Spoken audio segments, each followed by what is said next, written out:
Hey, what's up? This is Sully from Godsmack. Strap on those boots, baby, because you are now in the trenches of the war room with the one and only Mistress Carrie right here on the Mistress Carrie podcast. What's up? This is Joe Rogan, and you're listening to Mistress Carrie. Her hair so lovely, pretty eyes. Hey, this is Brent from Shinedown, and you're listening to Mistress Carrie. Hey, Carrie, go put your bra on, girl. Hey, this is Steven Tyler, and you be listening to the baddest bitch in Boston, Mistress Carrie. What's up? This is Aaron from Stain, and you're listening to Mistress Carrie. Hi, everybody. This is Dave Grohl from the Foo Fighters, and you're listening to the one, the only Mistress Carrie. Hey, this is David from the band Disturbed, and you're listening to the baddest bitch in Boston, Mistress Carrie. Hi, Bruce Dickinson here from Iron Maiden. Yes, indeed, Miss Whiplash herself, Mistress Carrie, is here to unchain your brain. Hi, this is Flea from the Red Hot Chili Peppers. You're listening to Mistress Carrie. This is Dennis Leary. You are listening to my favorite, Mistress Carrie. Hey, this is Corey from Stone Sour, and you have the privilege of listening to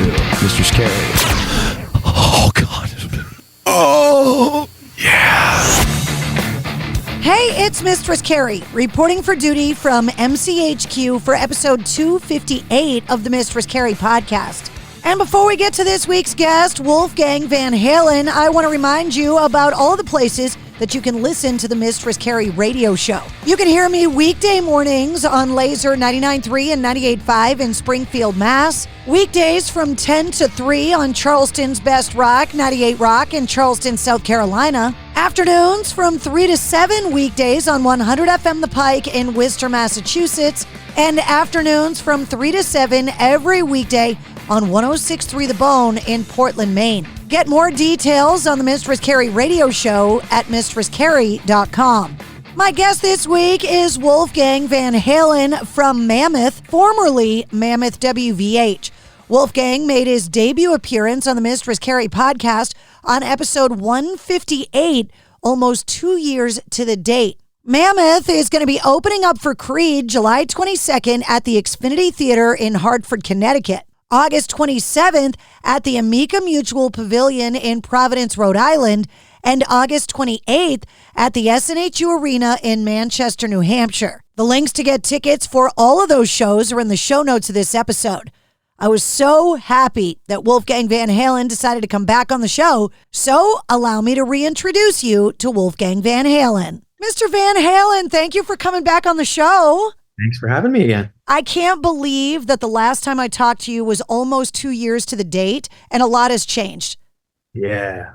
First of all, you're a newlywed. Congratulations. Thank you. Second of all, it was right before Mammoth 2 came out, and you were a little bit nerved up about and excited about how people were going to respond to the new music. Was that whole album release what you hoped? Absolutely. It was insane. We toured with Metallica for 2 years. Man, it was insane. When you were on the show, you had not stepped foot on that Metallica stage yet, but you had seen the mock-ups. Yeah. What was it like for you to actually play on it? Ridiculous. It's an insane stage and an insane setup, but it was a once in a lifetime opportunity and just such a crazy thing to be a part of. I don't know if it's a Van Halen thing, but there seem to be name questions, so I'm going to just get them out of the way. Your name is Wolfgang, but you sign a lot of your posts Wolf. What do you prefer? Ever works, really. I guess it's a bit more casual, sure. I mean, Wolfgang feels maybe a little too fancy, so I usually just go by Wolf, but it really doesn't matter. Is that what your mom calls you when you get in trouble? She busts out the full name like every mom? Wolfgang, no, you got a middle name. It's the Wolfgang William. That's when you're in trouble. There have been a lot of people on the show that have talked about whether or not your dad preferred Eddie or Edward. People like Steve Vai, Joe Satriani, Nuno Betancourt have told me he preferred Edward. Is that right? Should I feel bad calling him Eddie? He didn't care. He didn't care. He did not care enough. And the biggest name question, you dropped the video for the end and you dropped the WVH off the band name. What's going on? This is what we've wanted to be the whole time. And it's just, it's like how Ghost was Ghost BC for a bit, you know? We've dropped our BC, so to speak. You are WVH-less now.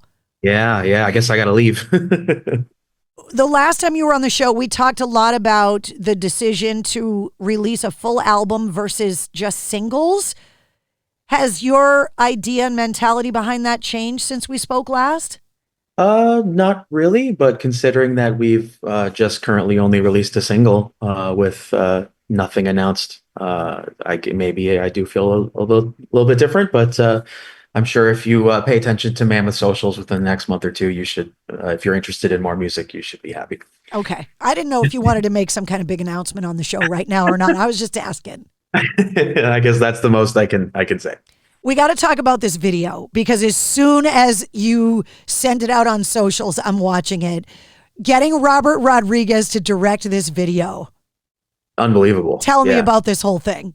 He came to a show a few years ago in Austin, and we just kind of hit it off and kept in contact. And he was interested, and I kind of couldn't believe it. And when it came for time, I sent him the song that we were thinking, and he loved it, and he was stoked. And he ended up calling Greg Nicotero.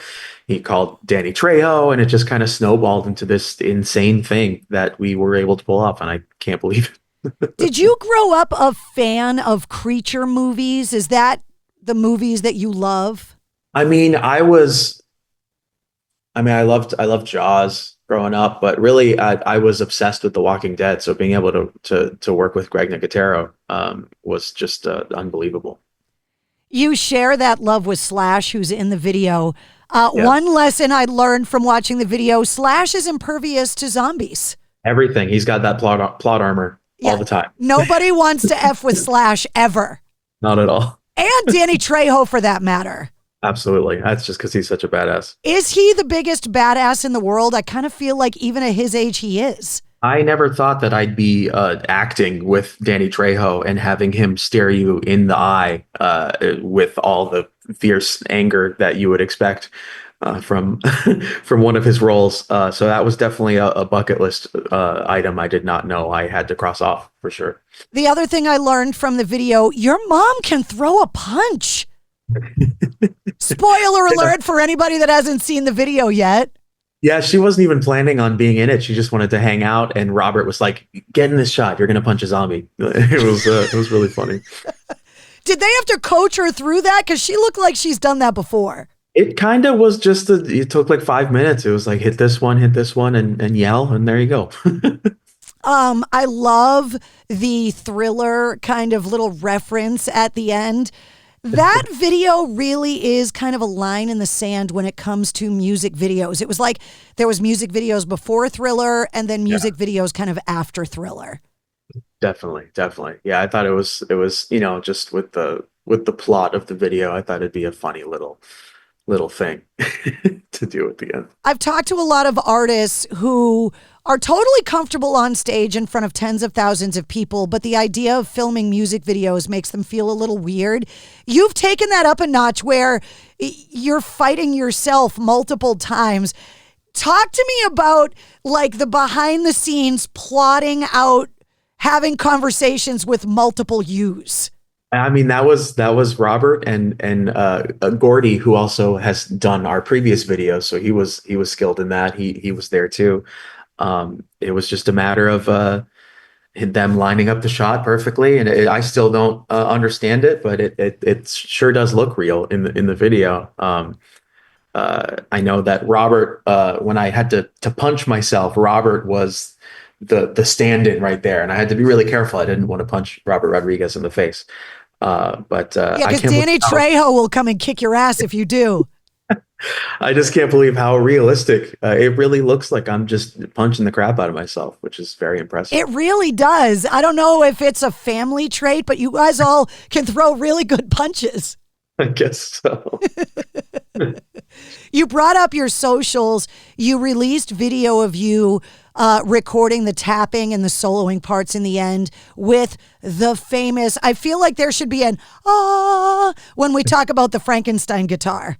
Yeah, I like to pull it out and have it be a part of recording at least once per recording session. On the first album, it shows up on the song Mammoth and Feel. And then for the second album, I recorded the solo for Take a Bow on it.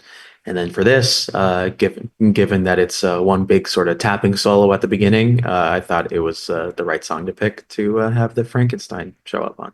You are definitely the only person on the planet that if you do that kind of tapping stuff in a song, you're the only person that people can't say, you're ripping off Eddie Van Halen. Like, the only one that can get away with it.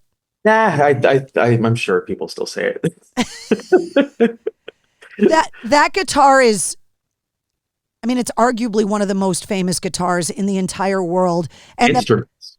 Instruments. Yeah, for sure. I'd say, yeah, it's kind of ridiculous. I mean, show the stripe pattern, it's crazy. Yeah, I'm trying to think of like, a more infamous drum set or cello or flute. Like, yeah, I mean, when it comes in the Hall of Fame of instruments. Yeah. And what I wanted to ask you is about the paint pattern because it's so recognizable. What's the weirdest thing you've ever seen painted like that? Because everything at some point or another, somebody's painted it like that. Yeah, I mean, wow. I'm sure I've seen a toilet seat painted like a toilet, maybe. I mean, that doesn't hold a candle to the Lars Ulrich toilet, though, if you've seen that one. Yes. That's pretty crazy. I got passed in California by a van painted like that, which I thought, that's dedication. Yeah, absolutely. And it would be speeding. It would be passing everybody for sure. Yeah, exactly. Is that copywritten? Is that that's got to be a protected thing, right? Yeah, it's a thing. It definitely is. I liken your very unique situation almost like being born into like a royal family in that you from birth have known growing up that you would be at some point in charge of a legacy.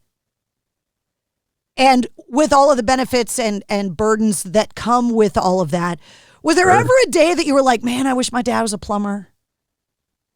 No, I think it just kind of, I just grew up in the environment for so long. I don't think I ever had a chance to think that thought. It's just been the reality, and, good things come with it, bad things come with it. And it's just life. It's the cards you're dealt. I didn't pick this, I didn't sit here and go like, oh, I really wish I could be in that position. It's just, where I happen to find myself, and you just try to make the best of it. You just try to do the best thing you can, and just make sure that, in his absence, to make sure to champion his, his legacy. When you were on the show the last time, you were getting ready to release Mammoth 2, and you talked about how you had the music for the first album for a while, and that your dad, other people have told me about how he bragged about the music that you were making on the first record. And you told me about all of the things that you kind of poured into the music on the second record. And I bring it up because since the last time that I spoke to you, I lost both of my parents separately, but lost both of my parents.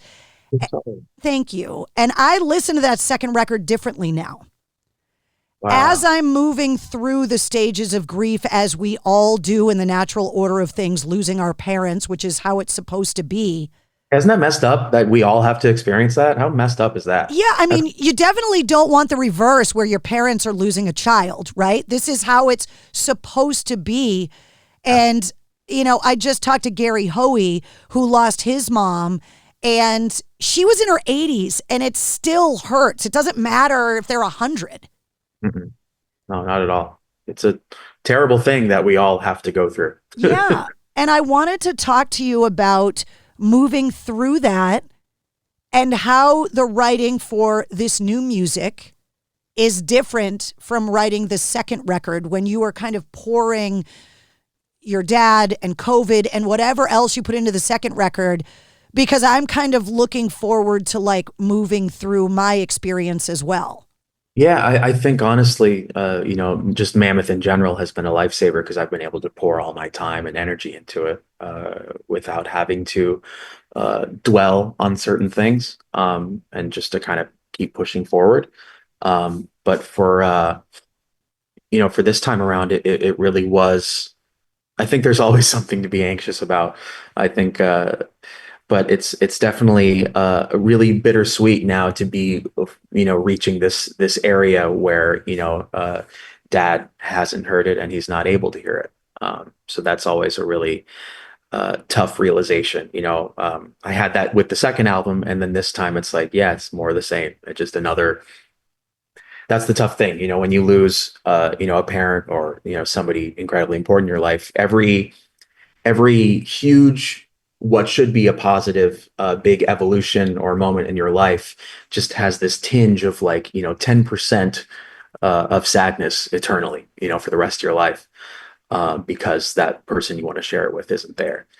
But knowing our relationship and knowing how proud he was, I know he would be just unbelievably stoked with everything. So that's kind of what you need to focus on, really. And you've been a road dog. When we talked last, you were getting ready to go out with Metallica. You were out with Seven Dust in Alter Bridge. And if you had asked somebody a couple years ago about Creed, no one could have predicted what is going on with Creed right now.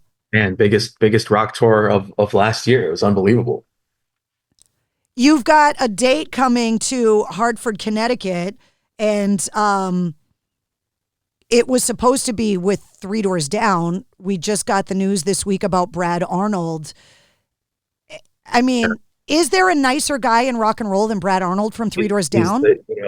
Whatever little moments we had to talk during the tour, it wasn't much, but man, he's just a sweetheart. So this is really just an awful situation, but just the pulling for him, and I know he's going to make it through it.